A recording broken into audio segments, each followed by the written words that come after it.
I didn't just wake up one morning and say, oh, gee, I can't get in for a facial. I might as well have a baby. I don't blame you for being angry, but consider the source. I mean, this is the same guy who gave a speech at the United Negro College Fund and said what a waste it is to lose one's mind. Tomorrow he's probably going to get his head stuck in his golf bag and you'll be old news. Murph, it's Dan Quill. Forget about it. I just wanted to let you know about my study group. Oh, don't be a fuddy-duddy. I'll be your study buddy. I'm about to embark on one of the great challenges of my scientific career. This work right here is going to change history. I think this is going to be our greatest mission. I don't have time to study. I'll never get into Stanford. I got big plans for you tonight. I got maps, I got charts. I'm going to see you through this because my credibility is on the line. It's at this point that you'll want to start taking notes. Welcome to the Sitcom Study, the podcast where we contemplate the TV shows we grew up with and search for the truth and wisdom within the tropes and cliches. And Amy, what are we talking about today? Well, you better check the paper because we are ripped from the headlines. Ripped from the headlines, all kinds of important and monumental current events, tragic and otherwise. To talk about this with us, we have another very special guest. This was one of the early adopters of the Sitcom Study podcast, one of the first people to really kind of engage with us. To appreciate the excellence that is the Sitcom Study. Exactly. Our fellow podcaster who invited us on his podcast, Everything is a Primary Source, to talk about Charles in Charge. And now we finally get to reciprocate.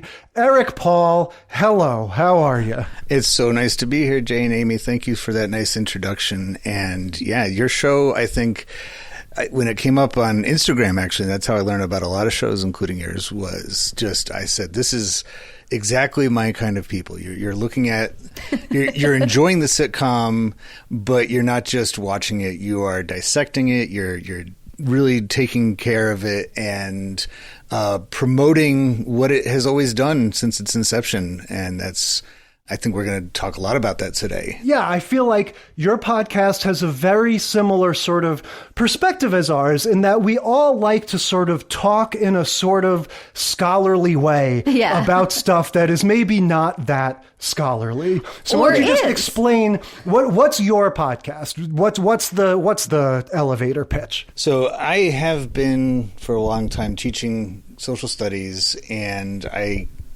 really lean into primary sources, documents. And my mantra in my classroom is everything is a primary source, not just the traditional old photographs and diary entries and things like that.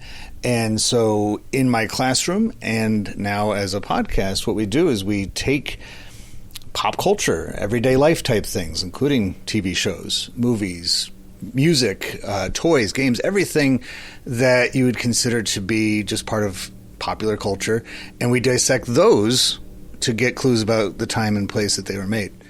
And I'm actually going one step further with that now, where I'm turning my podcast into a teaching resource.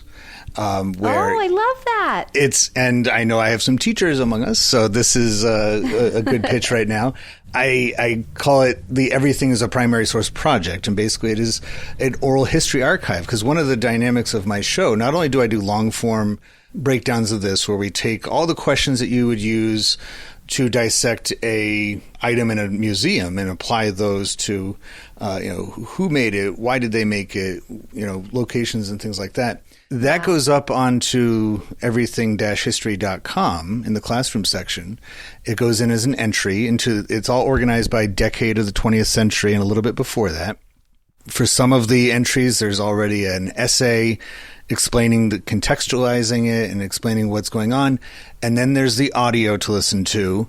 But then there's an opportunity for teachers and students to continue the conversation, because we only answered one of those questions. So we could have people say, deeper? Right. And you record with your class your ideas about this thing. So we couldn't think of any more perfect topic then to talk about with you than some of these sitcom episodes that were, labeled in their day as very special episodes. They were responding in real time to current events.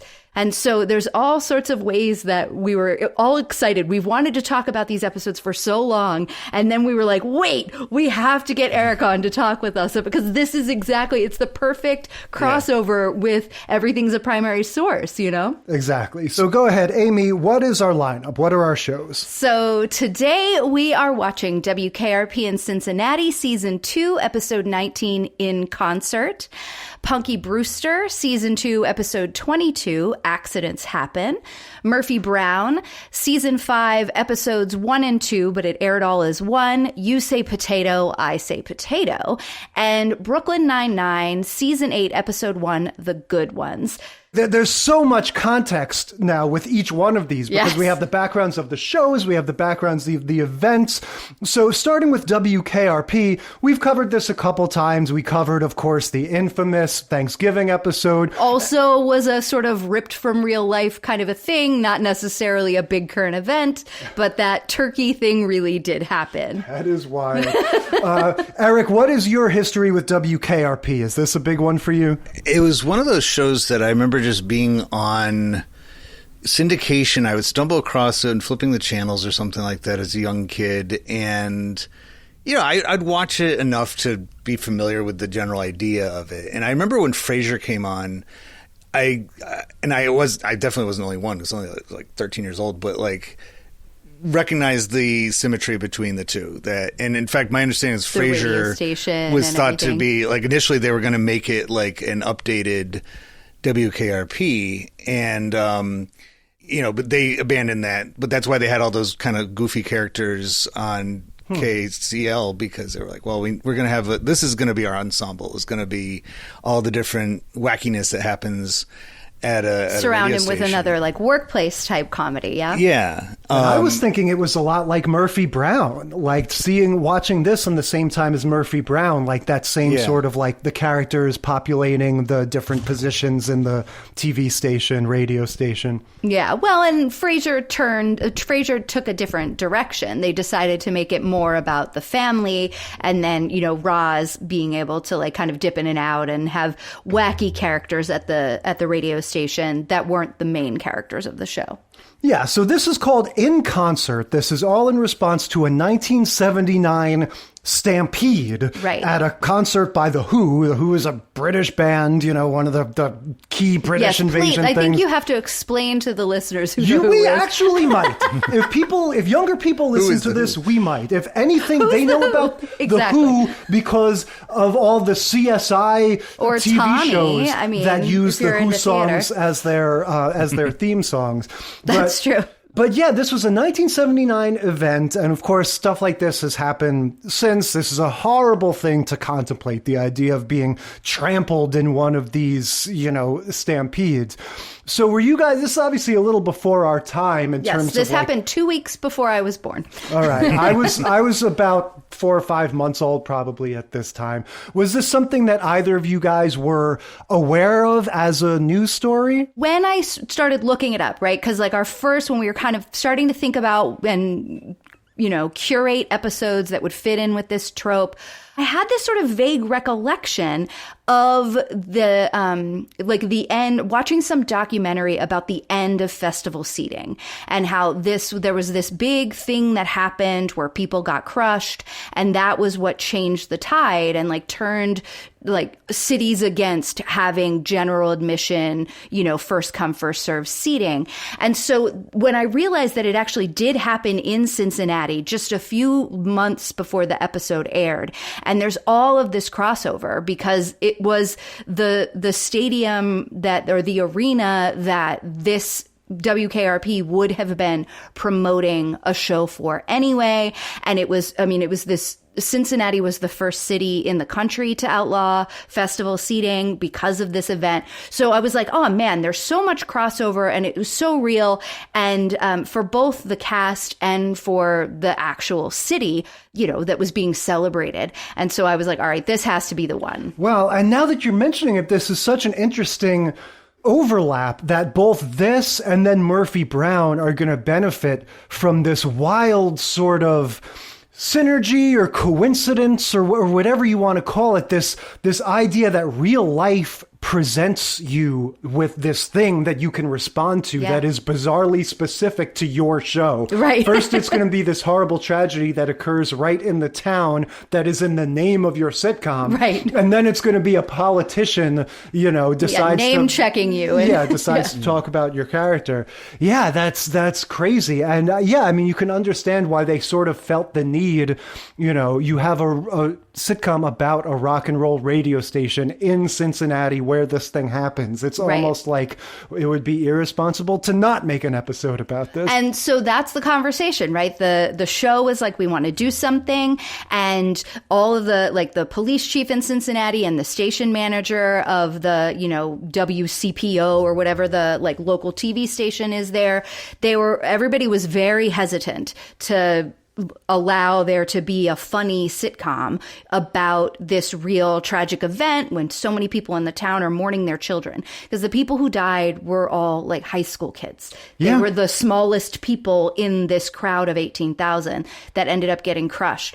And so, it was high school kids, early college, and that 11 people were crushed to death. And they all died from asphyxiation from being smushed and stepped on and trampled. So, of course, everyone's like, I don't know if we can do an episode. How are you going to make a sitcom? How are you going to be funny about this tragedy? And so, as time went on, and we can talk about the episode, but they apparently handled it really well. The station that was hesitant to even share footage of the candlelight vigil. So we get a lot of moments in this episode where things are happening off camera because they weren't allowed to use footage of the actual event. Well, and that's going to be a recurring thing. Yeah, for all the different reasons they weren't allowed. But then once the show aired, and the local station there in Cincinnati got a preview of it, they got to see it before it aired, and because they weren't going to show it, they weren't going to, they were worried it was going to be too traumatizing, re-traumatizing a few months later.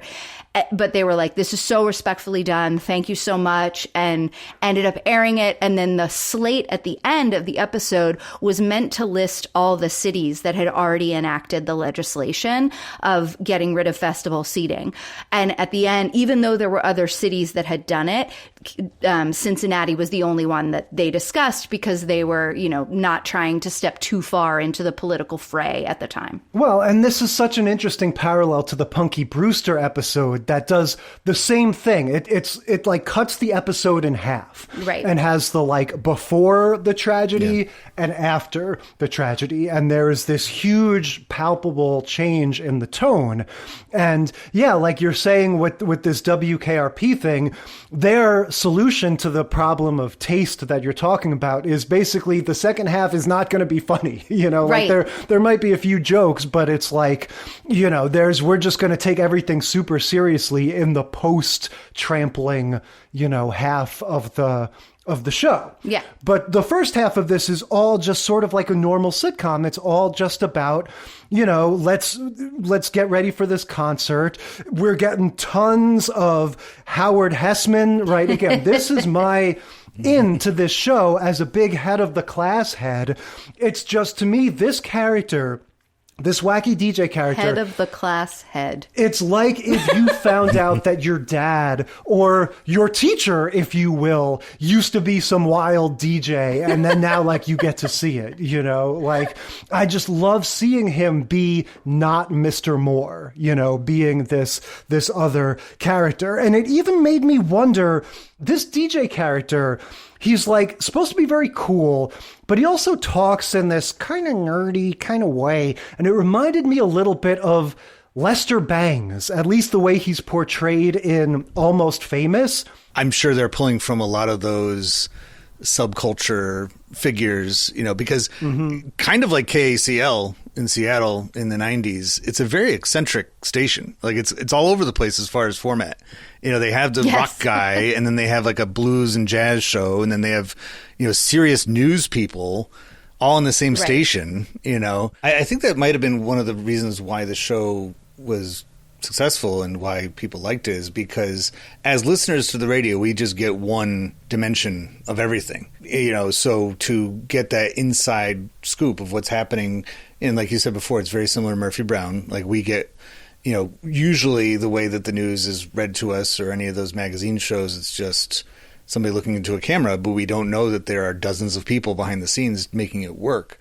I think, another part of WKRP, and Hugh Wilson, the creator of the show, who I just did a podcast about, Blast from the Past, one of his later movies a few months ago. He had Police Academy was part of his repertoire. This guy really is a mark of quality. The whole career. Okay. And the First Wives Club was another one of his, and Driving. That's a good movie. He seems to cover it all, but I guess he had a background in radio as well. And my feeling is that Andy Travis, that character, is him.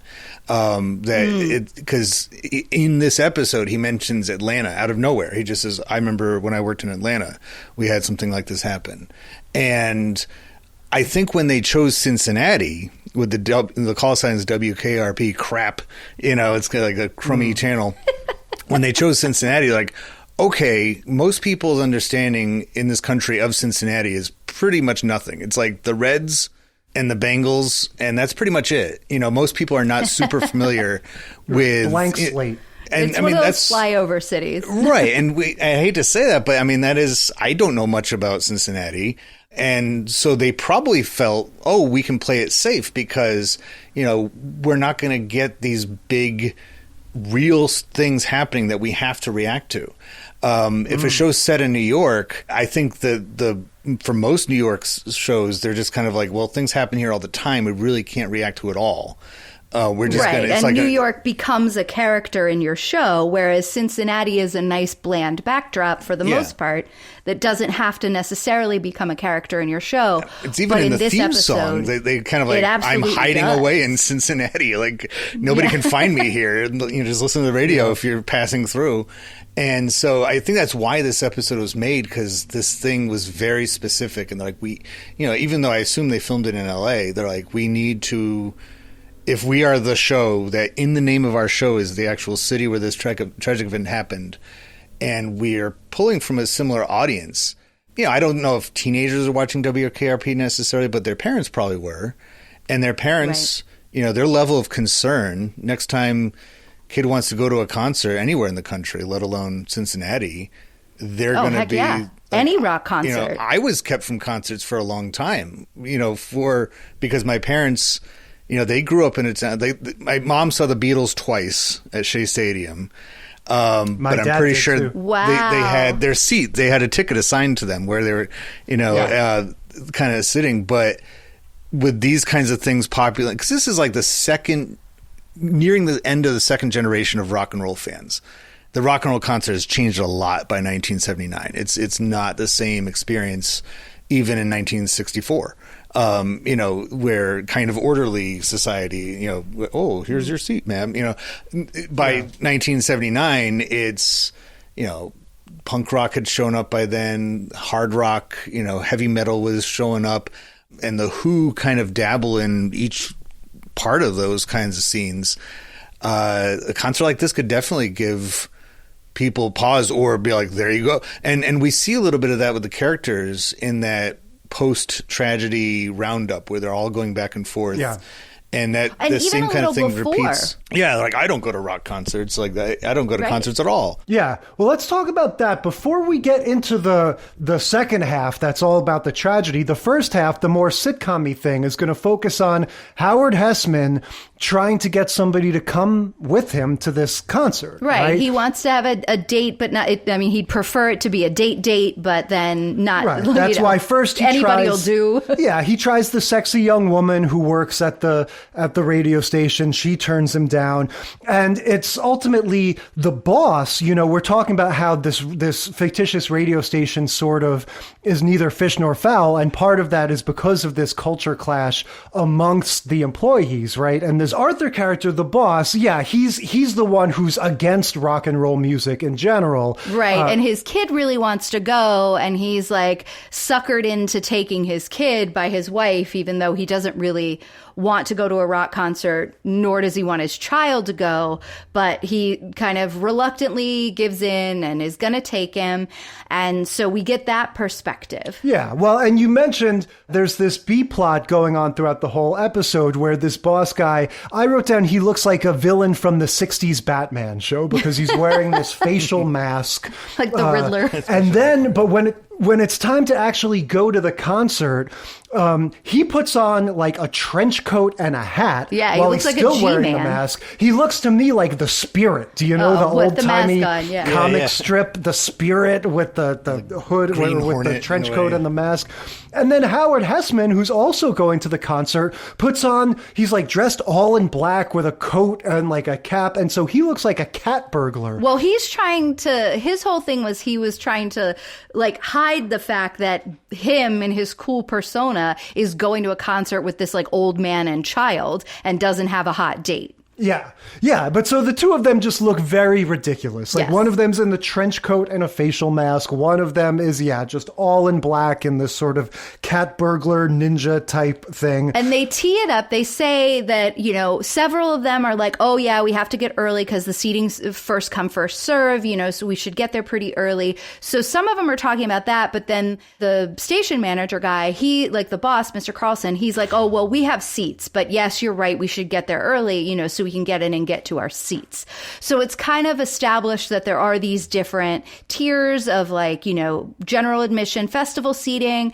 And they specifically talk about festival seating throughout the episode, knowing, obviously where it's going. And they're trying to like make a point to be specific to the current event that's happening. I think it's really interesting though, like you were mentioning, Jay, how the episode it's a very clear before and after. Right? Yeah. To be able to show, look how normal life is. This is our normal life. We're just going, I'm trying to get a date and my wife is annoying me and the hot girl at my work doesn't want to go out with me. And, Les Nessman is all like me, I'm trying to fix the printer, everything's normal and it's work and whatever.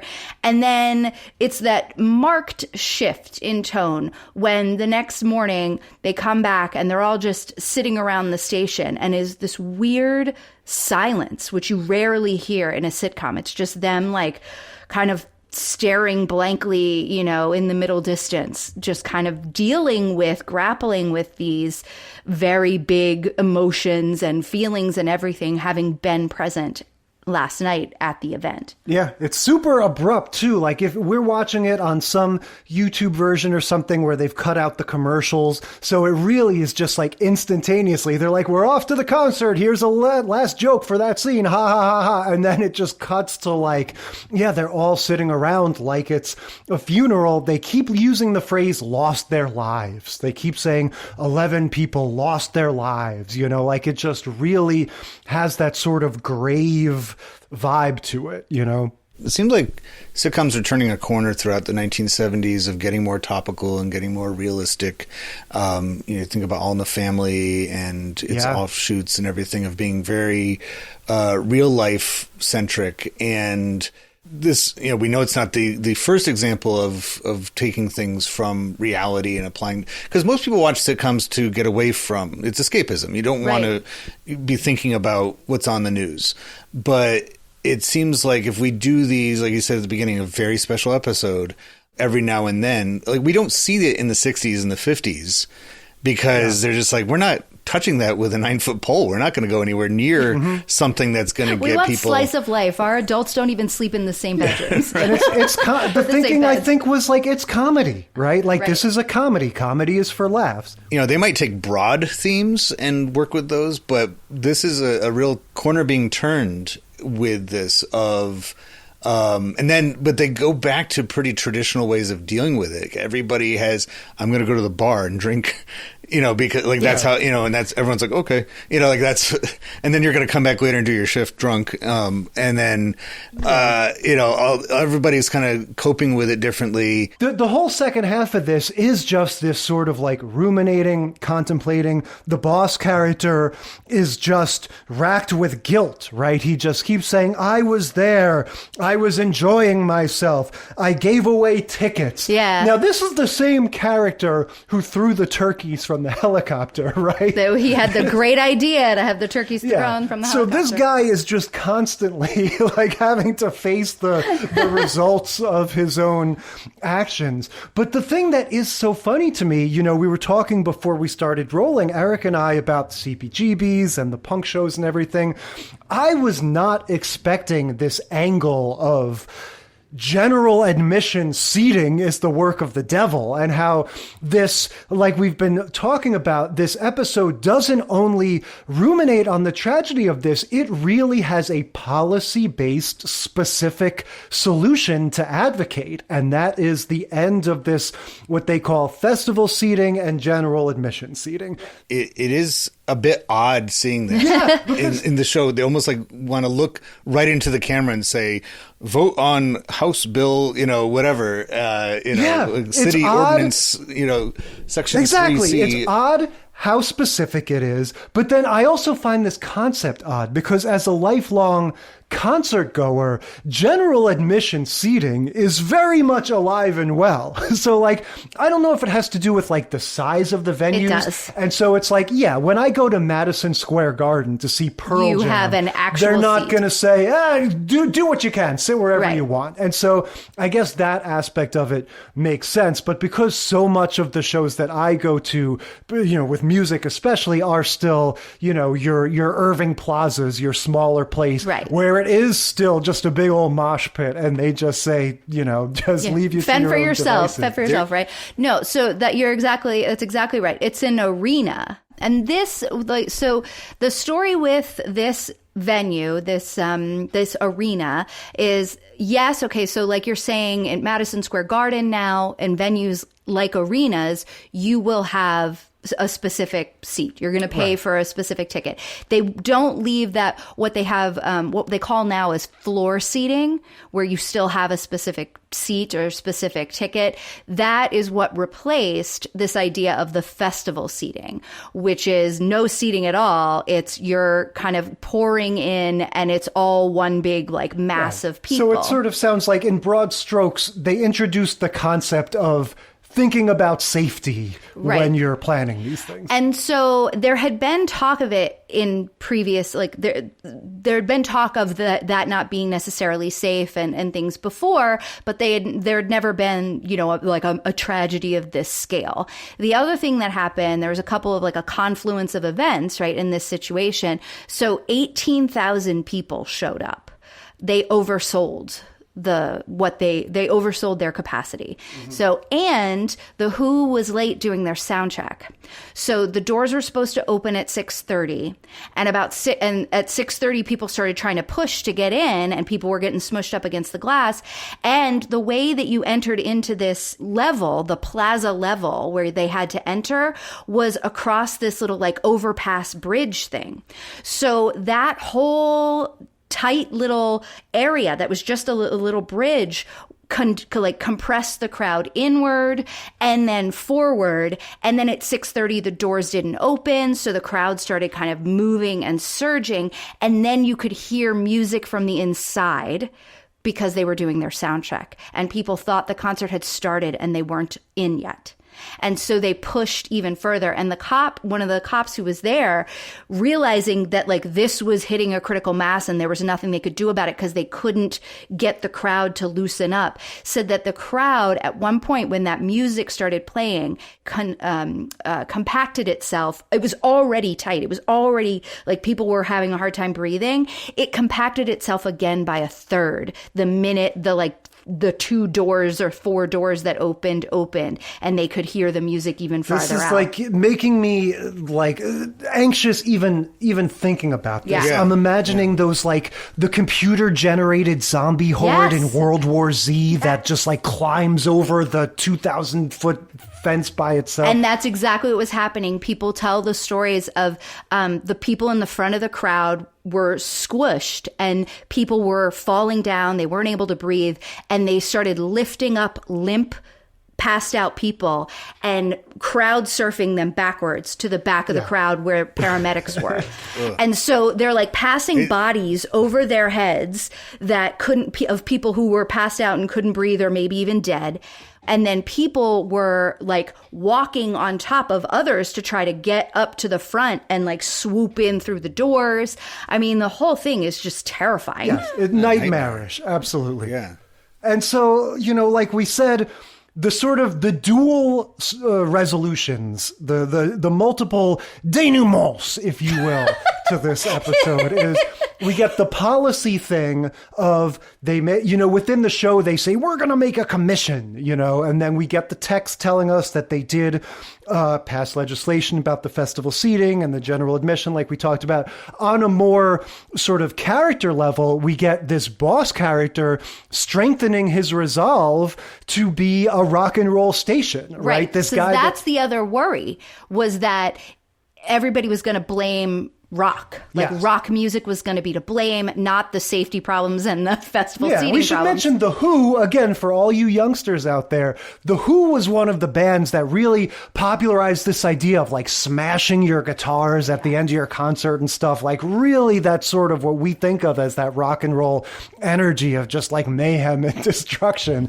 And so, of course, it's not a good look when something like that happens. And you get that boss character saying like, nope, we're rock and roll through and through, and sort of, it's that thing of like, come on, we're all in this together, and like finding the goodness of this sort of culture to focus on, and it's not rock and roll's fault that people got killed. Right. All right.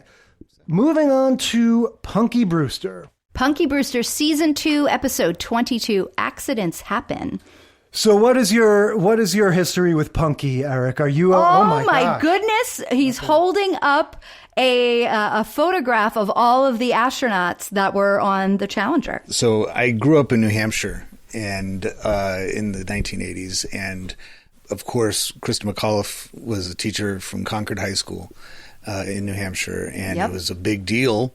It was a big deal across the country when the Teacher in Space program was introduced, and but especially around here, it was all anybody talked about for the next year or so as she trained and got ready. And I was pretty young at the time, but I do remember the excitement around it and hearing things about it. Because I was that age, I did watch Punky Brewster pretty much. I was the intended audience. Like, I was probably just like a hair younger, but it was geared towards kids. It was a kids sitcom. This particular episode, so I'm a social studies teacher in New Hampshire, and, Krista McAuliffe has a pretty significant role in that. I have always looked up to her, the older, and one of the most life-changing moments for me, I would say maybe not life-changing, but most impactful moments in my life was seeing the Challenger explode, because I was, in those days we had half-day kindergarten in this state, and I was home from school, and my mom and I were watching the blast off, and then it exploded. And I remember my mom crying, and I didn't understand what was going on, and I remember seeing live all the reaction of the people on the ground. And so it all kind of like fits in together, because, we talked when we did Charles in Charge, 80s was a total kids culture. I mean, kids were the centerpiece. And again, there's probably a short list of occupations they could have chose for the program of sending a civilian into outer space. But teacher, and that direct connection to the kids by sending a teacher, fits right into that culture of, and it's very Reagan, right? It was very much like, let's bring back a time gone by of the 50s and the early 60s where, we're teaching the youth about what it means to be an American and about having good values and being patriotic. And they even had... establishing patriotism by trying to inspire young people to want to go and be a part of a government organization. Right. And just like kids in the 60s grew up wanting to be astronauts, it's 20 years later, now we need to inspire our youth to want to be astronauts as well. Peter Billingsley, fresh off of... A Christmas Story, being the youth ambassador for the space program. And then the speech that Ronald Reagan gives that night, a special part of it is directed at the school kids. He said, I want to talk directly to the kids right now, and tell you something that you saw. So, yeah, this episode, it aired about a month and a half later, give or take. Was it February? It aired March 9th, 1986, and the Challenger explosion happened January 20. What did they call little Soleil in the middle of the night and say, come on into the studio, we need to shoot this? No, I mean, look, this was huge. I'm glad you mentioned where you were, because this is one of those things for kids who grew up when we grew up. And I mean, adults too, but I think being so young, I was also in kindergarten. I was in school and we watched it in school. And it was the first experience I had where the teacher turned the television around. And we were all like, well, did it blow up? Because we didn't know. It was the first time we'd seen that, right? We're like, did it blow up? And she was like, no. The boosters fall off. And that's what we're seeing. We're seeing the boosters fall off. It's supposed to do that. Don't worry. And then things kept getting weirder and she turned the TV around. And that is I remember the teacher turning the TV around and all of us being like, something is wrong. And then the TV got turned off and then that was it. And then I went home that day and I was like, Mom, the space shuttle blew up.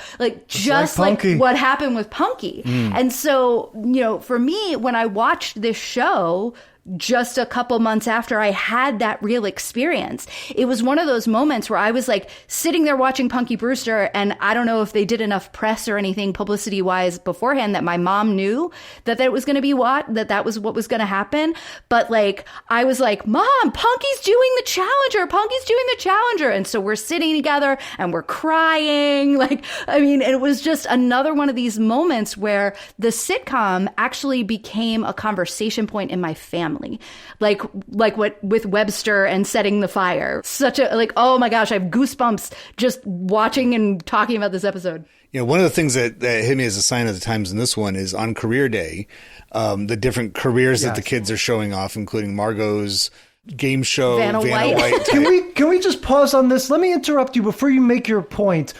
In my day, career day Jay, was people who did different careers came to school and told you about their careers. It wasn't you, the student, get up and talk about a career that you wanted to. I think I did both. I think I've done both. Well, and force your teacher to have to correct you as they go and be like, okay, just so you know. Yeah. But another sign of the times is Alan shows up to school with an assault rifle. Oh, yeah. That doesn't look like a toy at all. No. And the teacher doesn't even bat an eye. He's just all right, I'll take that. It's because he wants to be Rambo when he grows up. Isn't that hilarious? But those are the toys we had. Yeah. That was that's the toys that were out there, and nobody cares. They're just the teacher's like, oh, all right, go sit down. No, there's whatever. Not to mention every single depressing subject we possibly could. But yes, this was before Columbine. The notion of a school shooting did not exist. These, you played with guns. Yeah, this career day is going to be the sort of, the hook for this whole first half of the episode. Punky is not present at first because she has to make her grand entrance. We're gonna get astronaut costume. Yeah, we're going to get the funny Rambo kid. We're going to get the friend Cherry unveiling Cherryvale. This is her plan for her city that she's going to have. She wants to be an architect. But this is just New York City. She says people of all races and religions can pay me really high rent. Right. Her idea is New York City. Or Chicago, which is where they're from. any major city. But yeah, then Punky walks into the room and everybody oohs and ahs because she's got her pretty sophisticated homemade astronaut's outfit, right? Where she's going to be like, hey, everybody, I want to be an astronaut. And just gets the whole classroom on board with this sort of herd mentality. Oh yeah, I want to be an astronaut too. Me too. And yeah, you feel it, this pit in your stomach, right? When the teacher's like, okay, everybody, we're going to watch the Challenger launch right here in class. Everything's, one thing is leading to another. Everyone's getting excited about the astronaut thing. And this is going to pull, like we said before, the same exact move as WKRP of just not showing us anything, saying, okay, we're about to watch the launch. Act break, reset, and then continue afterwards back home. Yeah, and it's, well, because I think they're doing the thing of this is such a current event that everybody knows what's happening. Also, it's literally, it's just unthinkable. Like, as I'm watching this, I'm going like, how are they going to do this? Like, how are they going to portray it? And so when they cut to the next scene and Punky is walking into the house heartbroken, I'm like, oh, that makes sense. Like, you can't show this. Like what would you even, so you're portraying children in a classroom watching people die on live camera. Like, it's just too depressing to even contemplate, you know? Well, and that it happened in real time. Right? That, like, how, first of all, it's not like the kid actors on Punky Brewster are the best actors. No. As we've noted. One of my in notes was episodes. The earlier scene where you had Punky and the dog as the only two performers on camera. That is the blind leading the blind, if I've ever seen it. But doing a card trick. It's pretty bad. But so, I mean, of course, you're not like, there's no way to have that play out in real time and have it be anything but a sideshow, right? That is the right move to have these things sort of happen off camera. And then what you get is that emotional aftermath. It's how are we dealing with this and how do we move forward? And what does, in this instance, a child need when her dreams have been shattered? Yeah. Also, I have to say, like, the way this plays out, from Henry's point of view, Henry is her foster dad or whatever, the old guy she lives with. So Punky walks into the room and says, the Challenger space shuttle exploded. Everybody died. And he's like, what are you talking about? He goes to turn on the TV and she's like, no, I can't bear to watch it. Don't turn on the TV again. And so he's engaging with her. And you got to imagine from this guy's point of view, he's talking like a 7-year-old kid or something. So he's got to be thinking like, did this really happen? Right. Like, she's not letting me check. She did get sent home from school early. Yeah, so like she's not letting happened. me check to corroborate this. So I have to act as this is real. You just got to think within the mind of this character, he's just got to be reeling. Like, what could this be? Do I take this seriously? Is this something some other kid told her to upset her? You know, like, what a wild point of view to contemplate. This guy whose only source of this news story is this 6-year-old kid in his living room. I may have missed it, but how do they get Buzz Aldrin in there? Well, let me just say, Buzz Aldrin, he was not the first man to walk on the moon, but he is by far the person who has capitalized in terms of like public appearances on the Apollo moon landing more than anybody else. He didn't mind being in the public eye and was able to be an every NASA goddamn ambassador. TV show. Every single time Buzz Aldrin shows up on a TV show, from Punky Brewster to 30 Rock and all the decades in between, it's the same thing. Some character on the show is just friends with him. No, okay, so he was giving a talk. 6 degrees of Buzz Aldrin. Right, exactly. He was giving a talk at some nearby university, and the teacher heard about the talk and went there and told him what happened to the kids, and specifically Punky. And Buzz, being the good, kind citizen of the United States that he is, was like, I want to go meet this girl because she shouldn't give up her dream. Yeah. This girl who dressed herself and her dog up as an astronaut for career day. I didn't get that in just earlier. Like walking down the street and they're like, hey, you're an astronaut. Come in here and help this kid out. It's funny because all these shows are very urban, right? They take place in urban settings. But Punky Brewster tries to pass it off as almost like rural. Like the dog wanders into the classroom and nobody cares. You know, the teacher, everybody just calls him Mike. You know, it's like a one-room schoolhouse kind of setting. He's like, I'll bring my TV in. You know, like he's going to carry it down the street because he's like the one TV. Like, your school doesn't have a TV. And, you know, he even they never mentioned Krista McAuliffe's name. He even calls her a lady teacher. Yeah. Which I think is kind of weird. I'm like, it's 1986 and you still have to, I mean, like, it's also, teachers are one of the positions where they're, if anything, presumed traditionally to be. Usually you would say a man teacher. It's a male teacher. Yeah. I think it's their way of acknowledging, you know, it's just like we were saying before, like kind of tiptoeing through the subject of like, they don't want to bring it all back to the kids again in early March. Right. And remind them full bore of it. They're just like, okay, you know, we're going to reference it kind of like the movie Space Camp. that came out right around that time. Yep. Is Kate Capshaw's character looks remarkably like Krista McAuliffe. Well, and that movie was sort of done in by the Challenger explosion. Like that movie, if I recall, begins with a little text thing about it, like a little acknowledgement or something. Or maybe I'm confusing it with Star Trek 4, which I just watched, which also has that. But yeah, it was like, we just made a movie for kids about wouldn't it be cool to go on a space shuttle? And then like a few months before the movie comes out, this happens.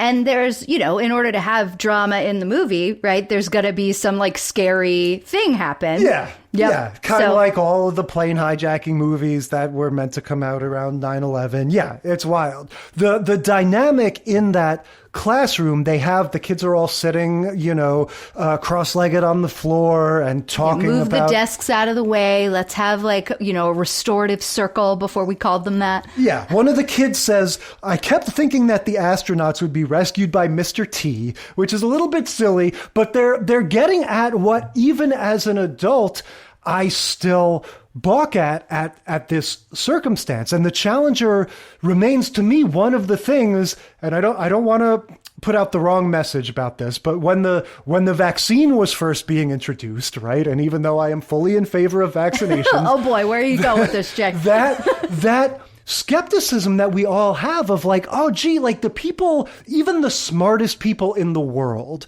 even the most sort of established, accepted authorities get things wrong sometimes to disastrous results, and the Challenger explosion to me is just one of the all-time examples of that, where just like there is no higher authority in this field, right, than the people that said this space shuttle will not blow up, and yeah, I feel like that sort of the kids are all wrestling with different versions of that like this wasn't supposed to happen, like how can this be, and just sort of coping with a unbelievable reality, And then, so the sort of resolution is going to be like you were talking about before. We get Buzz Aldrin, we get the teacher, the foster dad, everybody sort of emphasizing this notion that like, well, look, being an astronaut is to be an explorer, it's to do great things. And so you should be brave. And it just, what struck me as really like, almost like chilling. In the moment that this is taking place, it's not like there has been a bunch of subsequent space launches that have not blown up. No. And so when Punky is saying... They still don't even know at this point why it happened. I mean, we obviously we know now. Nor but do at they that know... point, in 1986, March, they didn't know why it blew up. And they don't know what the future of the space program is. Right. And that's an idea that's floated in this. Should we just stop going into space? And so you just see the rawness of this, that for Punky to have to say, no, I still want to be an astronaut... It's not like she has the perspective we do now where it's like, oh, that was one terrible thing that happened. It's like she sort of has to take the attitude of like, I'm okay of maybe dying. It's that important for me to be a pioneer, to be brave and resilient and an astronaut. And the way she tells us this, right, is to say that right in the middle of the word life is a big if. Yeah. I don't know if I get that. Does if mean like if because you have to take risks? Yes, because it's a question mark, it's like so you just don't know. Yeah. Mm-hmm. I don't know. It's interesting. Like you were talking, Eric, before about how like the sitcoms didn't used to do this. And then they started to do it, to take on these heavy topics, these very special episodes. And you see, I think it's happening before our eyes in these episodes, how one by one, it's like, well, this is so specific to us that we have to respond to like, well, it would be appropriate for us to respond. Because like, kids like us are all dealing with it. Yeah. I feel like it's not just that it's about kids. It's like Punky herself.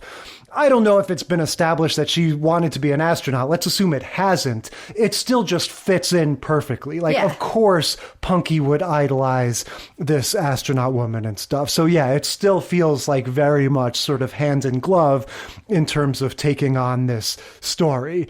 And then, so with that, let's get to the craziest and let's say the least depressing of the news stories that we're going to talk about.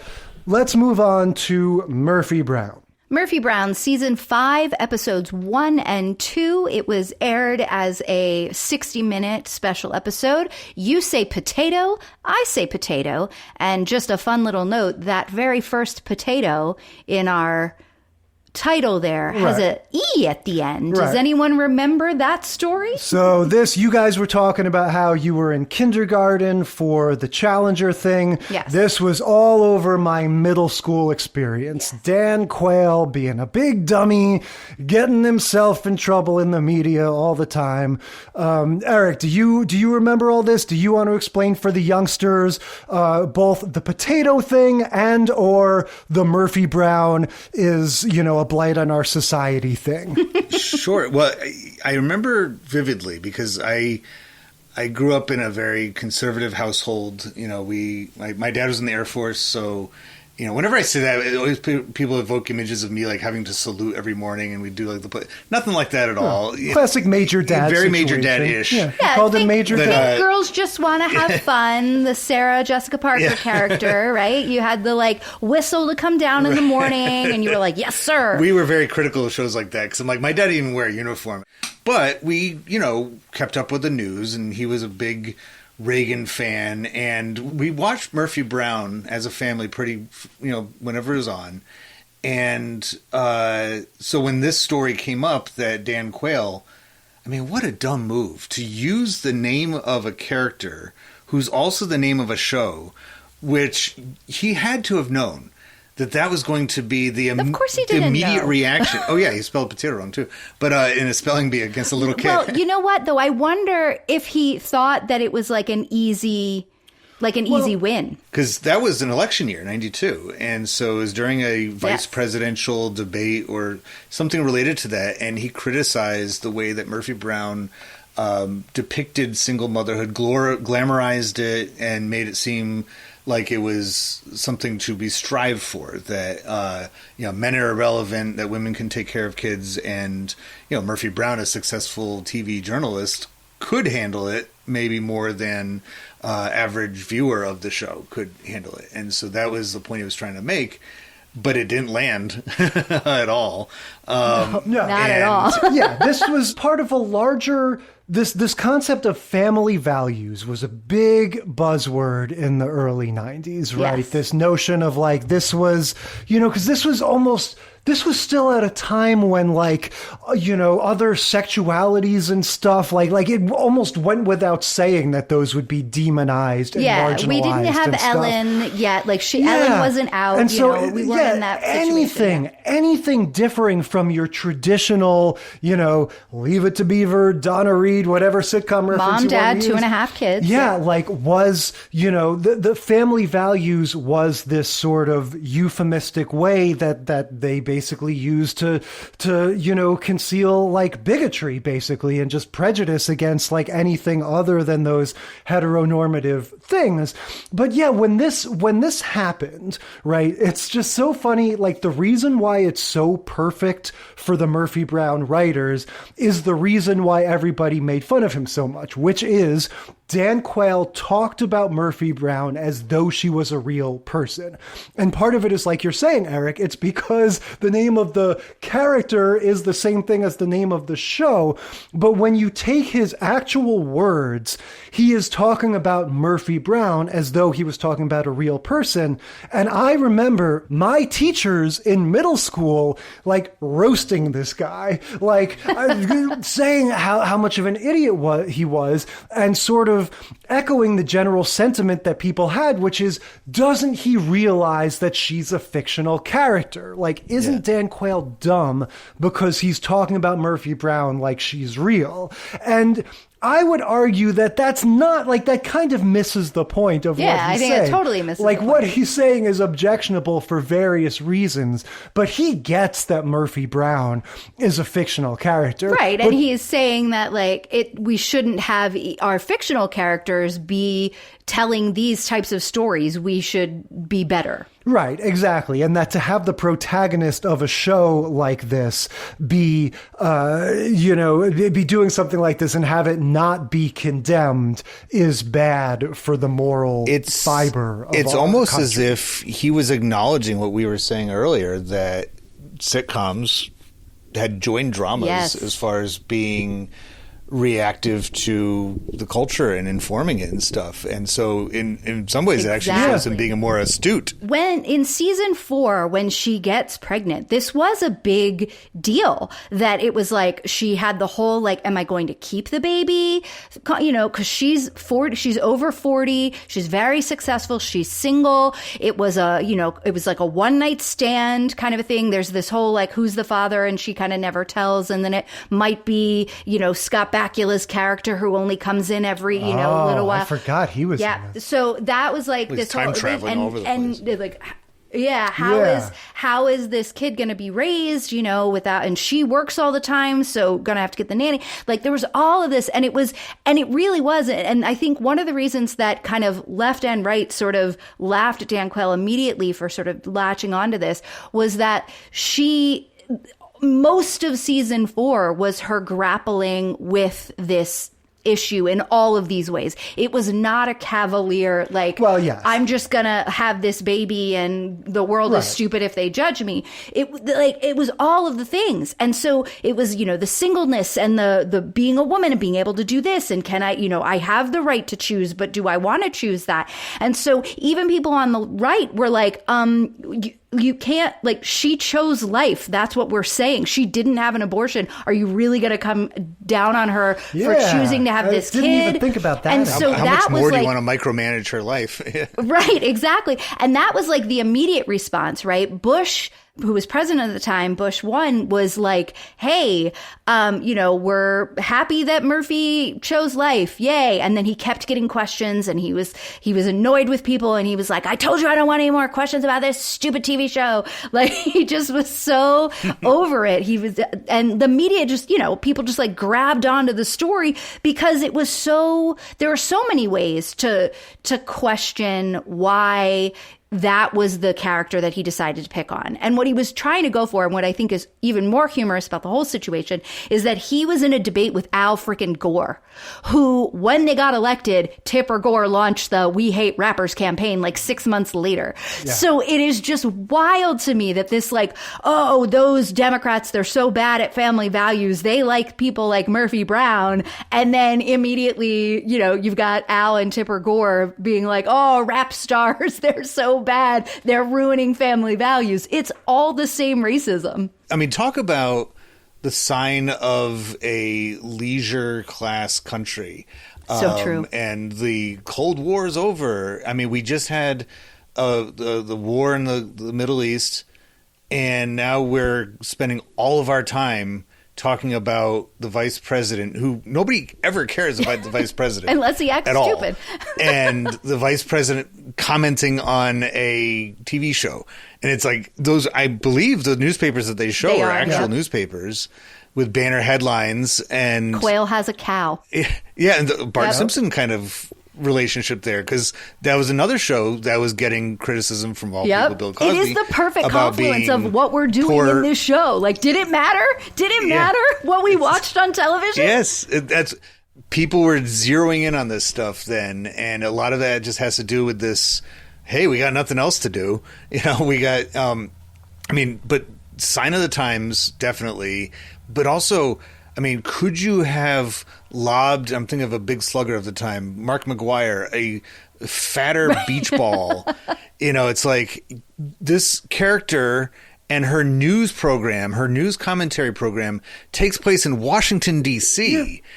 And you refer to her by the character's name, of course. They're just going to just knock this out of the park. On this official record, on this video feed that can be used by any entity, because it's out there.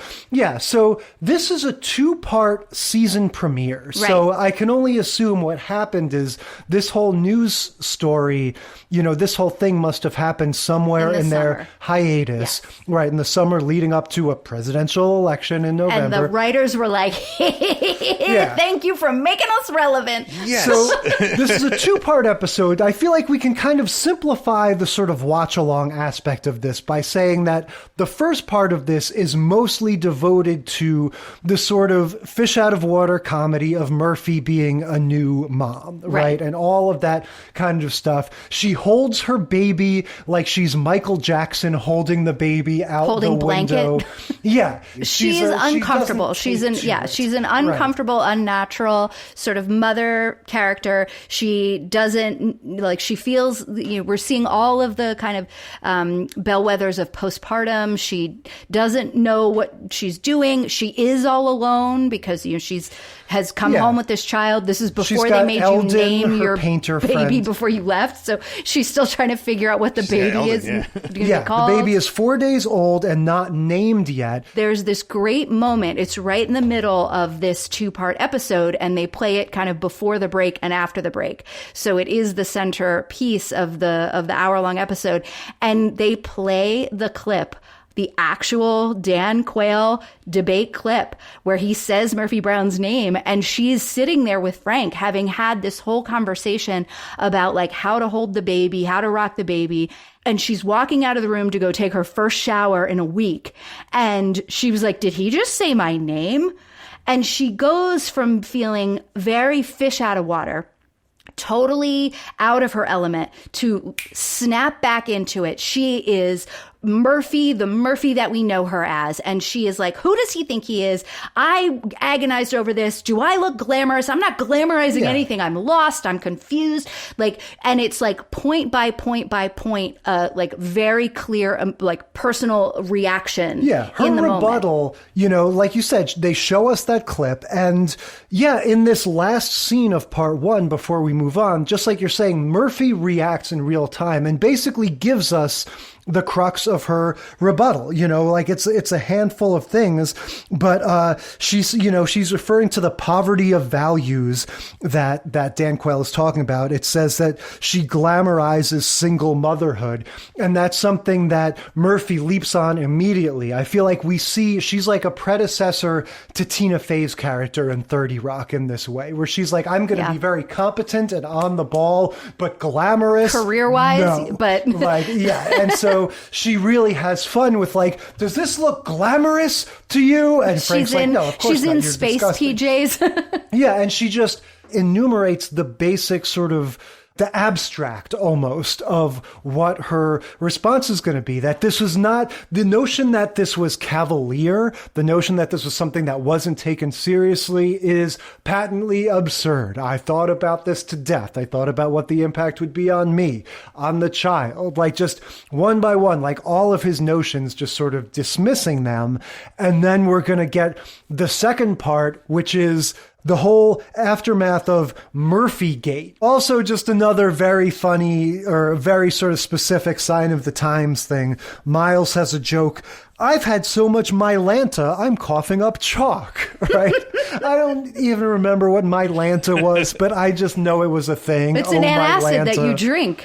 Okay, I just remember Oh My Lanta. That was a very popular commercial at the time. The whole second half, Frank is coming in with newspaper polls, right, showing like, oh, this is good for us. All of the polls say that Murphy is... Yeah, people are supporting Murphy more than they're supporting Quayle. It's interesting. Corky, in my opinion, always gets the short shrift in this. Corky is the punching bag of this show. And in this case, she is the total straw man, right? She comes in to go like, well, the way that everyone that I always respected as a kid, I was taught to believe that single motherhood is bad. But then again, they said that all other cultures were bad. She then just sort of... And that we could trust politicians. And that's not true. It's the kind of thing like she identifies herself as meaning to represent the anti-single motherhood faction. And then she immediately lumps herself in with all these backwards ideas that she's just sort of meant to show like, I come from a world of intolerance. And so I'm the one that's questioning Murphy's decision. I think it was interesting though, because she was wasn't saying that. She was sort of throwing those things out there to kind of be like, but there's still, you know, the kind of 90s equivalent of there's still good people on both sides. Yeah. You know, it's like, yeah, I see the intolerance and I see some of the things that I was raised to believe have been proven wrong, but it doesn't mean that people who think that we should have families and parents, you know, kids, it's good to have two parents, you know, kind of a thing. There isn't anything wrong with that.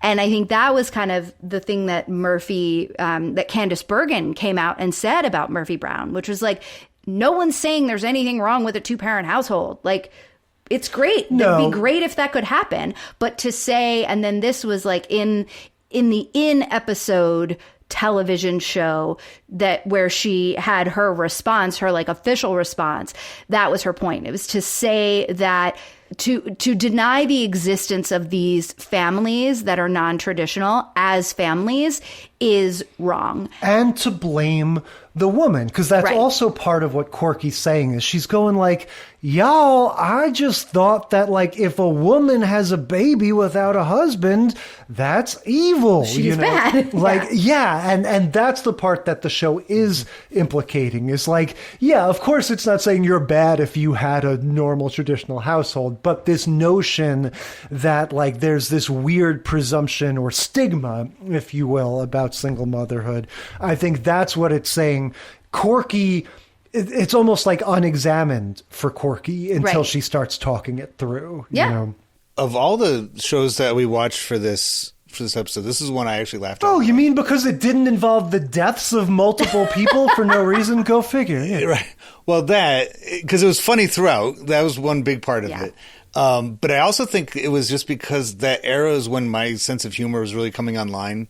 Like that early 90s is when I was watching the shows that I wanted to watch, and they were like speaking more to jokes I could get. I was like 11 years old at that point, so I was like maturing a little bit and rewatching it. I love the part where Jim in that very similar from what we saw with WKRP, where they're just kind of bouncing ideas across the room. It's the same scene that Corky's talking.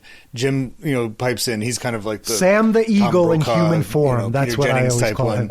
Right, Sam the Eagle, and he's like, I don't get it. You know, there's a cat licking a bat, and the Terminator's walking around with the president, and you know, I don't even know what that penguin fellow's doing. To me, that's so of the time. Although this continues to this day, you know. So again, just like you know, we keep talking about. Mark of the time, he makes a reference to Schwarzenegger. He makes a reference to the biggest movie of the summer was about a cat lady licking a bat guy with a penguin dude or something. This is all referring to Tim Burton's Batman Returns, which was a big movie. But this thing of, oh, you think we're bad for society? You're bad for society. You know, this thing of, oh, you're talking about the boobs on TV. What about your rap music where you're talking about crime? Oh, you're talking about our rap music. What about your movie where they're shooting people? You know, where like everybody's accusing everybody of, you know, their thing is the thing that is like undermining the fiber of our society. And so we get a lot of like very period specific accusations about that. And then it all culminates in, you know, like you were sort of hinting at, Murphy's like direct rebuttal, her address to camera, which is pretty badass, you know, like she pretty much goes like, well, you know, we could talk about this administration that's been going on for 12 years. We could talk about the Congress, you know, she just sort of has this like slightly... blame the media, you could blame this, or you could just blame me. Yeah, you could blame me. It's probably me that's the cause, that's the downfall of our society, you know. It's one of those things, like it's a very sort of crafted statement. She says something about, you know, family comes in all shapes and sizes. She says it's painfully unfair to just sort of like exclude or erase, you know, anybody that doesn't conform to this specific sort of model of what you think a family is. And then she proceeds to go to have this, you know, little sort of crowd of people with these non-traditional families, which I assume are probably real people, They right? were. Real, single mothers and single parents and stuff. Yeah, they thank them at the Still, end. I noticed probably not any same-sex marriages or anything. We still have basically single moms and single dads with their kids. Well, if it's all single parents, you Yeah, can't tell. exactly. True. But this definition of family is where you find it, I feel like, is still not fully like the way we would understand it today. Yeah. Well, it's funny because sitcoms throughout the 80s was the place that you would find non-traditional families. Like, they were represented all the time. And Golden Girls, Webster... maybe a little guy Facts that of lived Life, downstairs like all these shows and which it's depicted- understood that he's there just to take good care of us. Maybe something like that. Yeah. Well, I mean, but this is the thing. Very carefully crafted, though, because oftentimes it's a widower, right? Like with Different Strokes, that's what you have. You have a widower who is taking in kids. And with Webster, it's a couple who is taking in a child that, was like their godchild or something. And so, it's always like you can never, like we talked about in another episode, right? Like you could never have somebody die or that was the only appropriate way, as if the mom was dead or the dad was dead. Like the divorced idea oftentimes didn't come around. And so you've got that, though, I think a little bit in some of the shows, right? Like where you have like Valerie or the Hogan family, that was not a divorced parents. That wasn't divorced parents, but that was dad who's never around because he's a pilot. So he's like in and out, right? So it's kind of a single parent,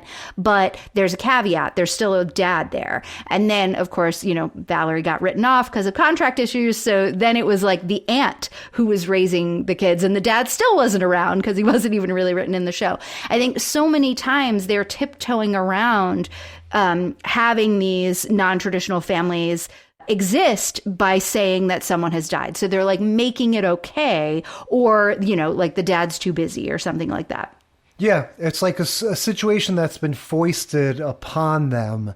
And yeah, the specific thing of like a woman having a baby, just like getting knocked up is still like a little off limits, obviously, based on this whole controversy that we're talking about. And this ends a lot like the other Murphy Brown episode we talked about. The Paul Reubens one ended with that bizarre wide shot of the car. Remember, it was the car driving around and they were like taking a shot at Seinfeld. Oh, yeah. Like with the voiceover. With the boopity bop bop. Yeah, Murphy Brown likes to do these like sort of funny little voiceover skits at the end. This one has... like a Rush Limbaugh sound-alike. Yeah, as a giant truckload of potatoes is being dumped on Dan Quayle's yard or the White House lawn or whatever, because this is all in response to the other real life. It'd be the Naval Observatory. Okay. There you go. See, good on you. That's where the vice president. Yeah, this was the other real life news story. Yeah, the vice presidential residence. Yeah, Dan Quayle doesn't know how to spell potato. We were all making fun of him for that. Right, and that actually happened, I think, after the Murphy Brown thing, right? So it was later on, because in the episode, they reference an earlier thing that, like an earlier misstatement, right? Where he was addressing the United Negro College Fund, where they're like, a mind is a terrible thing to waste is their tagline. And he was like, isn't it a terrible thing to lose your mind? That was like what he said when he was at his giving his speech to them. And then another time he was, at a spelling bee, he was like hosting a spelling bee or something at the school. And he told one of the kids when they spelled potato that they had spelled it wrong because they hadn't had an E at the end, and you spell potato with an E at the end, which, as much as he still gets made fun of to this day for that, I'll say this. I know how to spell potato because Dan Quayle fucked it up on a national scale. Yeah.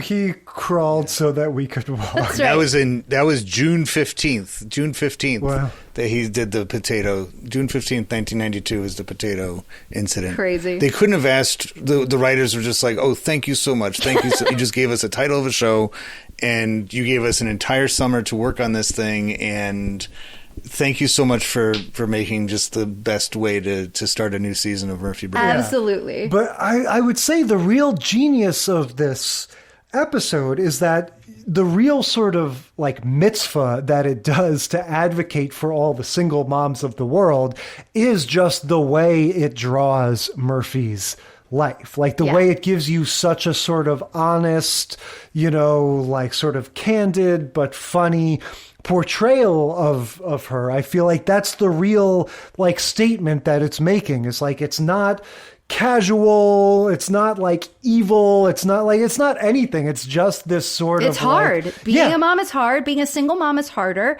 This sucks. I don't know what I'm doing. Fuck you if you think I'm glamorizing it. Come walk a day in my shoes. Yeah, exactly. And so that's where the real sort of heart of it comes from. All right, so enough fun and games. Now we're back to the horrible, depressing stories. Brooklyn Nine-Nine.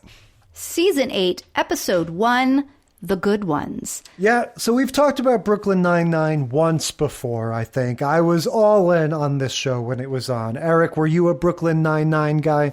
It was one of those shows. I have a friend that watches it a lot, or watched it a lot, and he would tell me all the time, you got to watch, Brooklyn Nine-Nine, and I was just kind of like, I got another list of shows that I need to get to, and I can't. Before I get to this, I like a lot of the elements of the show. I love Terry Crews. I think Adrian Browers. I loved him. Oh, Andre Brower, I'm so good in this show. I love this guy, and I don't know his first name right. Andre Brower.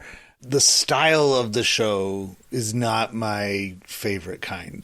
That quasi mockumentary camera moving in and out really fast, almost like a life. It's almost like a live action version of a Family Guy episode with cutaways and, but I'll save some of my other points as we continue talking about it. But, the first time I watched it, it was just the other day. So I'm not a... Well, and it's a bummer because this is the actual lowest rated episode ever of this show.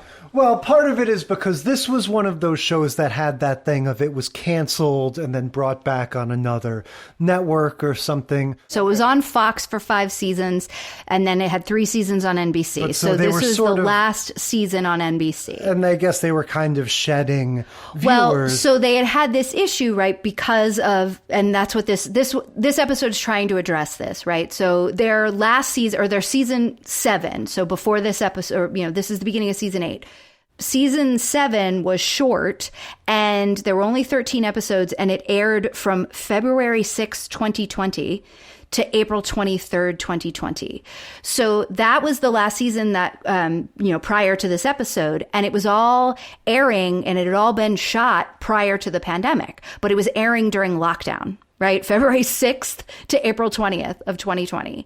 And so that's also, the protests and the George Floyd thing happened, what was it? It was like late spring, and the protests started happening throughout the summer.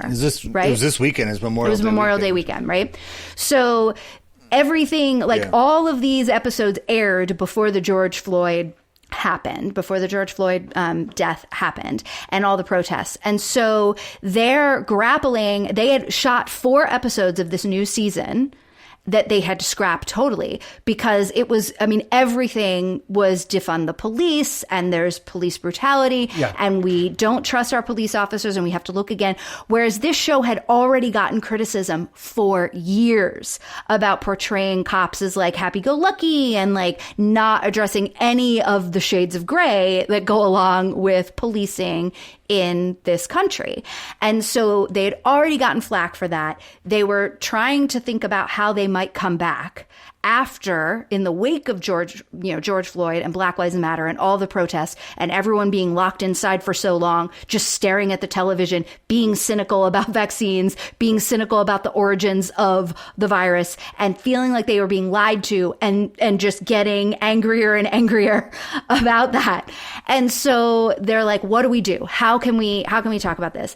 And so they came up with this episode, and critics and look, I know you guys you're probably going to say a lot of the things that the sort of standard viewer said about this episode, which was that it was not necessarily received well by the general public. Critics liked it. Critics were like, you tried. You went and did, you tried to tackle this issue. Yeah, well, it's funny to me to hear that background, that to me, I don't think it's bad. I think it's maybe it strikes me as a little bit of overcompensating. Like I remember I was a fan of the show for the whole run of it. So I watched it as it came out. And I remember thinking, like it's funny you were talking about with the Challenger episode, like, oh, when was this shot relative to when the actual disaster happened? By the time this was actually airing, it was over a year later. Right. Yeah. It felt like I remember watching it and thinking like, oh, guys, like you don't have to do this. Like you can if you want to. Like you can address this if you want to. Of course, this issue has not gone away. Right. Of course, we haven't solved the concept of, the over-policing and all this stuff. But it seemed this episode had the energy of like, we cannot make a comedy about police officers without addressing this elephant in the room.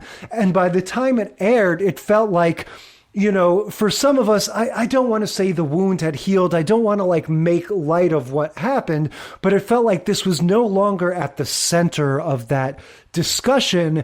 And the public at large probably wouldn't have minded a little bit of escapism from Brooklyn Nine-Nine. It didn't feel so urgent that it would be in bad taste to not address it the way it probably felt when they were writing and shooting it. Yeah. So the cold open of this tells us it's COVID, right? They're all wearing masks. It's only the three of them in the room. This was shot in the height of the pandemic, and this cold open sort of like addresses that. And then they'll kind of ease into it, like they're not wearing masks and stuff for the rest of it. But it definitely, like, it is, it is something to watch it now. Well, and they explain that. They say, well, now that all first responders can be vaccinated, they like say that to explain why none of them have their masks on, and there's 7 of them in a bar scene. It's another sign of the times kind of thing. And I remember there's another show that a lot of shows had to deal with the quandary of like, how do we address COVID? Does it exist in this world? Does it not? Do people get sick of, no pun intended, watching us with masks on? Like, do you really want to watch actors where you can't even see their face? No. Talk about needing escapism. Right. We definitely did. And like that TV show, You, addressed it and just they used a narration like, well, all the rich people had a super effective vaccine, so they just used it, and now we can go. Now that that's done, and they did like a parallel universe, right? And they're like, okay, we're done with COVID. And I got that a little bit from Brooklyn Nine-Nine, where they just say it so, like, but in that. Just that one line of, well, now all first responders got, I'm like, there's an entire controversy that happened with that. I mean, there was first responders in big cities, small towns all across the country who were like, I don't Here in New York, who were like, no thanks, I'm moving away. Or in Boston, where the cops confronted the mayor and had a long conversation with her and be like, why do I need to get vaccinated? I've been on the front lines since the beginning of this thing and I'm fine. Like I've been exposed to this.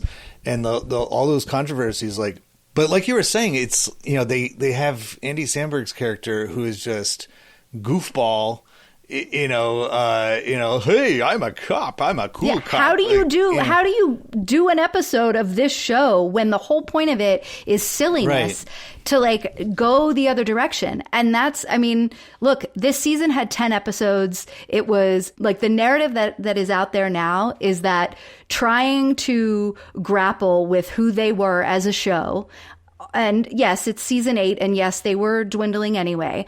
But trying to grapple with who they were as a comedy police show in the wake of Black Lives Matter and George Floyd and Breonna Taylor is what ended this show. They could never figure out who they were going to be. And they did do the half and half and half. Like, you were saying before, WKRP does half and half. Punky Brewster did half and half. Murphy Brown didn't have to because it was all funny anyway. But this one does do half and half, but they just pepper it in. They spread it out. So, like, if you were to tally... And Murphy Brown does the half and half, but it's before Dan Quayle talks about her and then after. But it's so that's like jokes the all the way through. They're not... There's no, like... Jokes all the way through. But in this one, it's like, if you were to tally the parts that are funny, like, every time Terry Crews's character is suspicious of the woman talking about his sex book... And he like can hear through walls, and there's that's a funny part. But then it's a relationship book. When the woman that resigned talks about things that are serious, it's a serious part, and it's like if you were to tally them all up, you'd still get 50-50, but they balance it out throughout the whole episode. Exactly. But I think that's because by this point in time now, we're more comfortable. Like, writers are more comfortable riding that line and being like, I feel like we can pull this off. Like, we can be serious and funny.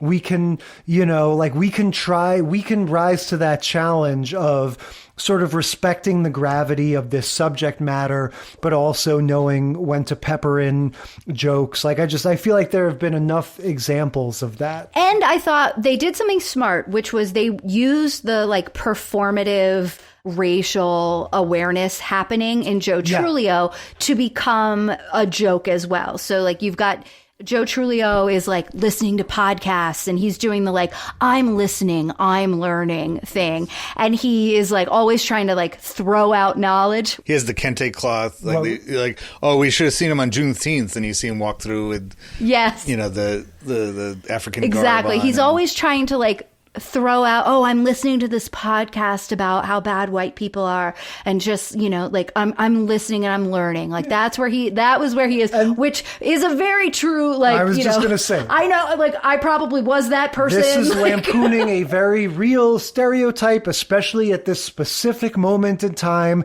because everybody still has an Instagram account, everybody still has to post about something and let their opinions known about something, and so this performative overcompensating white person is what Joe Trulio, what Boyle is meant to represent. And the show does a good job of it's not exactly rocket science. It gives the different characters, they all get to represent a different perspective on this issue. So Rosa is representing the perspective of at this moment in time, police are bad, essentially defund the police. She's saying, I am not comfortable even being a police officer anymore. Yeah, she has resigned. Yeah, she says specifically, I couldn't ignore what I was a part of.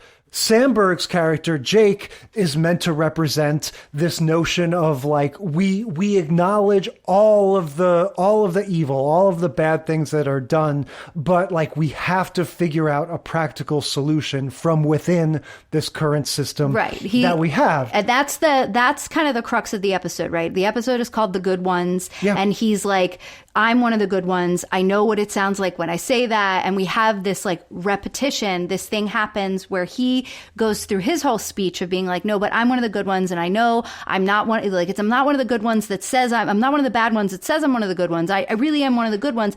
And I'm here to try to fix the system from within because it's important to me. And you can both be a cop and also not, be racist. And then that comes back. That same speech is given again later at the end by the arch villain, someone who they trusted to, if they got the right evidence, if they were able to find the evidence that she would be, she's another cop that would be on their side of trying to take down these other officers who had made some really shitty racist choices. Let's just map out the story very simply. Is that Rosa has left the police force. She says, I'm going to become a private investigator specifically for victims of police brutality, people who are wronged by the police.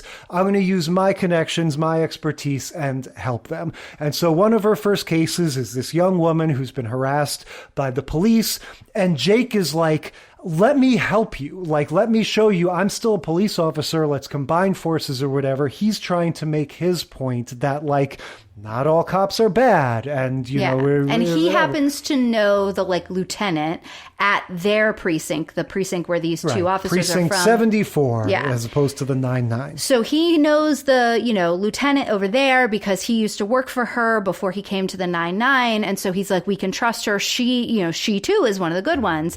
And she's I'm sure their body cam evidence was corrupted. I'm sure they're the ones that corrupted it. Yeah, so, if you keep looking into it, let me know what you find. And she seems like she is on their side. Right. And yeah, you meet John C. McGinley, amazing, one of our most beloved character actors, the guy from Scrubs, from Office Space, everything. And so he is this lawyer that obstructs them from getting to talk to the cops or whatever. He's the obvious villain. He's your Darth Vader that we know, he's just a creep. He's going to be comically evil and get in their way from the start. And, there's all the funny stuff with, like we said, he loves Billy Joel. He refers to him as the poet of Long Island. But then the twist at the end is this police captain, this woman who they assume this is this precinct's version of Captain Holt. This is going to be somebody with a moral compass. She's a woman that's risen through the ranks. She's going to help us. And then, when, we're sort of blasting through the plot points here, but when they finally do get the evidence they need on these horrible cops that harass this woman, this lady captain immediately deletes the file and goes, oh, we can't use this. I'll drop the charges if that does anything for you, but I'm not gonna fire or suspend these police officers. And then she regales them with this really depressing sort of description of the bureaucracy and like, look, here's what's gonna happen. I'll try to suspend them. All they have to do is say that they felt that they were threatened. And then the lawyers are gonna get in. There's gonna be a countersuit and blah, blah, blah. And she explains all the layers of bureaucracy and all of this bullshit that's going to stop them from being able to hold them accountable. That will eventually wind up with her being fired. And she says, and this is where she repeats the whole line that becomes the name of this episode. She's like, so, and I'm one of the good ones, so you wouldn't want me to get fired. I'm the only one that would be able to reverse these charges. Nobody else would even take it seriously in the first place. I'm doing as much as I can, showing that like the actual evil is the insidious nature of the system truly being broken. Look, I know that this episode got a lot of flack for kind of feeling out of touch and but they hit on the thing that's true. They're saying the system is the problem. And even when you're trying to fix the system wants to keep itself going. So you can't fix it from within. You can't fix it from outside. Really and truly, the only thing to do is blow it up. And when Brooklyn Nine-Nine realizes that is the end of their show. Because you can no longer, if you realize that the thing that you're doing a show about is broken and the only way to fix it is to blow it up, then you have to create the alternate universe. Yeah. So the last bit of the show is a conversation between Jake, who's Andy Samberg's character, and Rosa, who has quit the force. They had come up together in the academy and they'd been good friends all along. And she, has made this choice for herself because she just felt like she couldn't be a part of policing anymore in its, in the way that it exists. And so where they kind of ended was that there isn't an answer, which is what you're saying when you're talking about those conference, like the news conferences. Yeah, you're right. There is no answer, right? Like I was saying before, the only answer is to blow the whole thing up. But what do you do in the meantime, right? Yeah, the quote is, Jake says, it's a hard line to walk. I'll work on it. And that's the last line of the show. So I think that's sort of like their mission statement. That they're going to try, yeah. Yeah.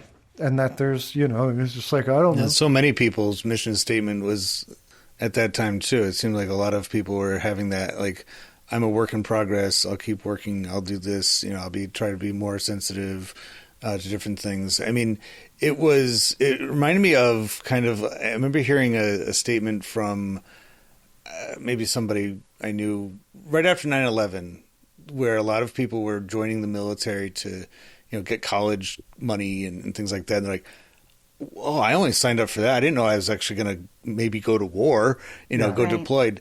When this show was conceptualized, Brooklyn was like the hippest place. All you had to do was mention Brooklyn. Yeah. In 2013, this is like the coolest. I'm going to Brooklyn, man. I'm going to grow a little beard and hang out at a craft brewery. And, or a not so and so like they'll throw that on a title to try to cash in, and they're like, well, we didn't expect serious stuff to come up, we didn't know that there was going to be this global pandemic and that there was going to be a guy, killed by cops in Minneapolis, and that, the question of police roles in society was going to, we just wanted to make a funny show about cops getting their foot stuck in a bucket or something, walking around. And, Andy Samberg didn't realize he was going to have to take on these big topics. Yeah, which maybe there's something to be said for the fact that, maybe that's why The Office was about a paper company. Maybe that's why Cheers was about a bar. It's like if you're gonna be MASH, if you're gonna take on put a comedy in a serious extreme circumstance, be ready to get into some serious stuff sometimes. And to bring things on home, that's why WKRP was in Cincinnati. Yeah. Exactly. We're not going to have to deal with the big stuff. Yeah. All right. So I love the notion of bringing it on home. So everybody, this was a pretty great lineup, I think. So in terms of highs and lows, MVPs, the best, the worst, any thoughts? Eric, what is your overall take on this? I liked the Murphy Brown 2 episodes a lot because, like I said, they're the ones that actually still made me laugh now. I was actually laughing watching the episode again.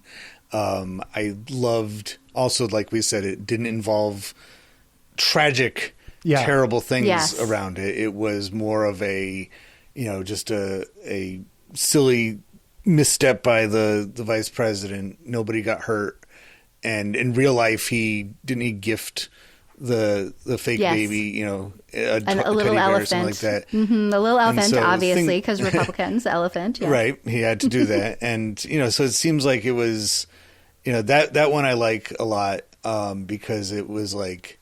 Yeah, they hit the ball out of the park. They had no choice. But it was that confluence of pop culture and government, right? Like politics and pop culture crossed over in a way that really, it was primed for it. It was a news show that was already covering politics, right? Like you couldn't have a better, like you said, the writers were like, thank you. And it had a little bit of meta to it, and I love meta, so. I think that's my highlight. Yeah, I tend to agree. I really enjoyed that. I knew going in I was going to enjoy that. The one for me that I also was really very much looking forward to is Punky Brewster.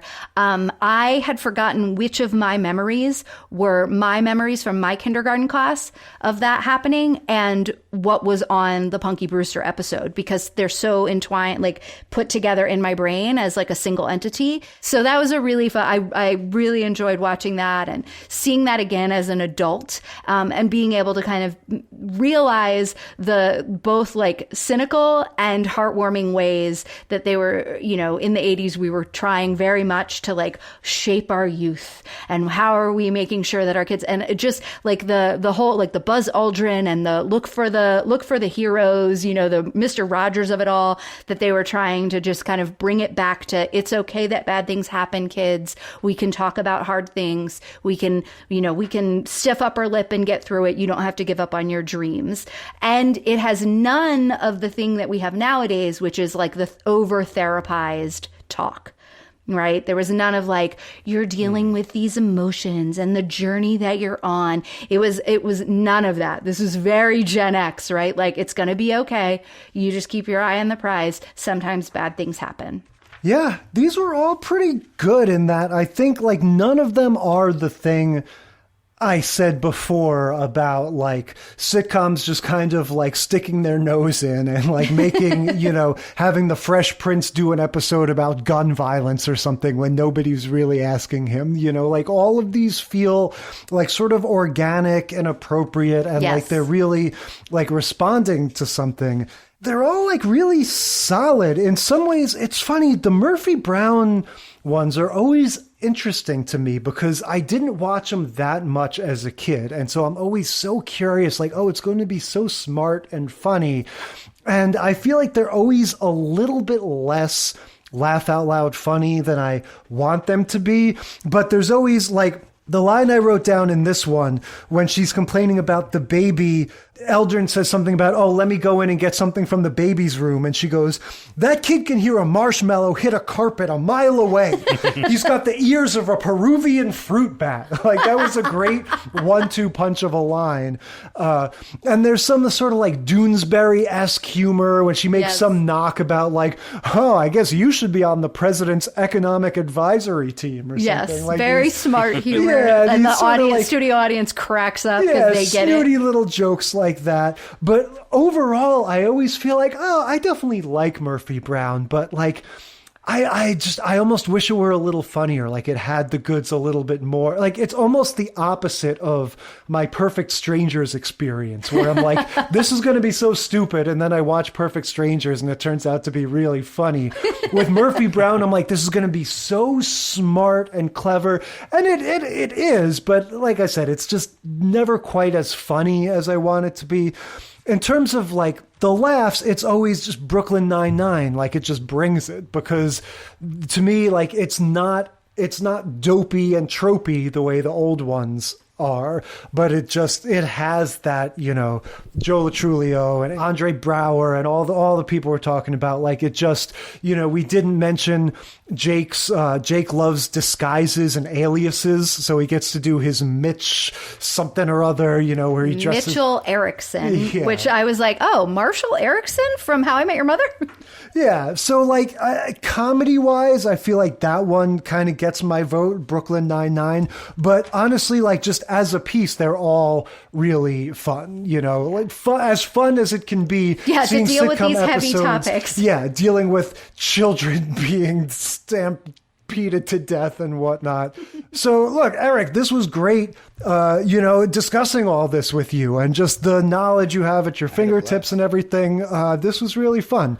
Oh my gosh, it was so nice to just like talk politics of like the late 80s, early 90s. So your podcast is called Everything is a Primary Source. If you're trying to decide like, oh, what episode should I listen to? The one about Charles in Charge. Clearly. Has Amy and I, you know, with equal enthusiasm pontificating Oh yes, about, I have lots of Scott enthusiasm Baio. For Scott Baio, clearly. I think that would be a great introductory episode for this audience. So if you're interested, check it out. It was pretty early in season 3 that we did that one. And I would say everything-history.com. That's the place to find out all this stuff. So head to everything-history.com, and that's all you need to know about my podcast, and the learning resource and everything is right there. You have episodes about movies and shows. You've got all that kind of stuff, but then you also had an episode about Pizza Hut, I remember. That's just like... Book it! Yeah, and I remember listening to you talk about the red cups in Pizza Hut. I was like, yes. But the tinted red glass just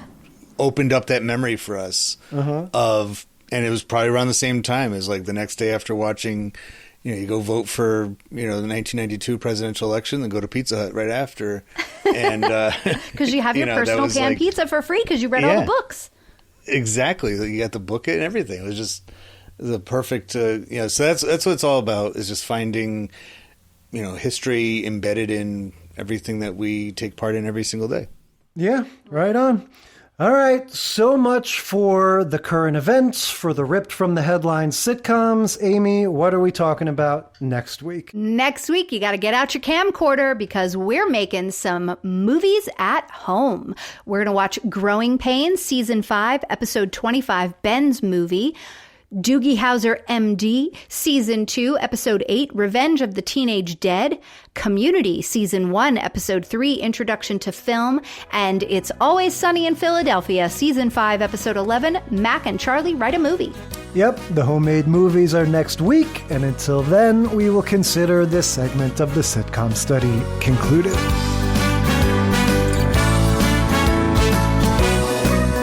Thank you for listening to the Sitcom Study. Tell us what you think or share your own TV tropes and topic ideas by sending a self-addressed stamped email to sitcomstudypodcast@gmail.com or find us on Facebook or Instagram. And if you like the show, consider leaving a rating or review on your podcast app. It helps us boost those precious Nielsen ratings. The Sitcom Study is recorded in front of a live studio dog.